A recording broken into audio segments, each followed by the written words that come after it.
and 18,341 is where the index is currently at. Some of those sugar stocks are buzz. Balrampur Chini, Sri Renuka Sugars, Triveni Engineering, even some of the smaller names like Adhampur Sugar, they're all active in today's trading session. You've of course got Tata Consumer Products on the back of that news that they are in negotiating stages with Bisleri to acquire a stake in the company.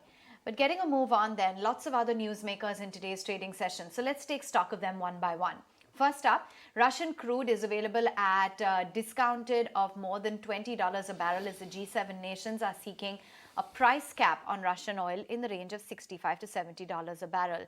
Let's get in a little more perspective as to what exactly this means and what it means as a booster shot for some of these Indian OMCs. We've got Samit here with those details. Samit?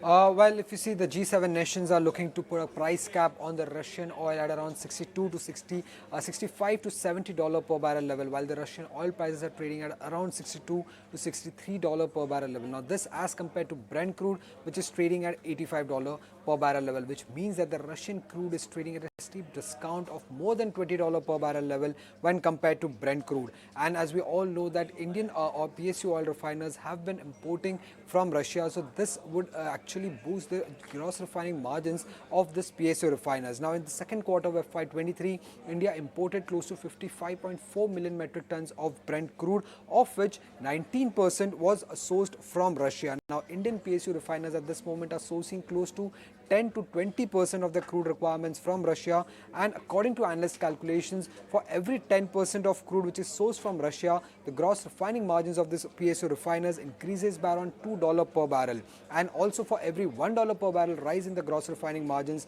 the PSU refiners EBITDA increases by around 1,300 crore to 3,900 crore rupees. Now, for IOCL, the benefit is higher because it's a larger refiner, so the EBITDA benefit is close to 3,900 crore. For BPCL, the EBITDA boosts by around 1,700 crore, while for HPCL, the EBITDA increases by around 1,300 crore rupees. Now, this is not the only factor. There's another factor that is aiding the oil marketing companies, that is the sudden drop in crude prices. Now, Brent crude is trading at around $85 per barrel, which is 14% lower from its recent peak, and every $1 per barrel drop in crude prices increases the marketing margins that the oil marketing companies earn on selling every liter of petrol and diesel by around 40 paise. So that's the another big boost coming in for the oil marketing companies. However, there's one risk factor, and that is the sudden drop in crude prices could lead to higher inventory losses for the oil marketing companies. So that's the only risk factor, but the positives are cheaper Russian crude and the drop in crude prices that will aid the marketing segment of the oil marketing companies.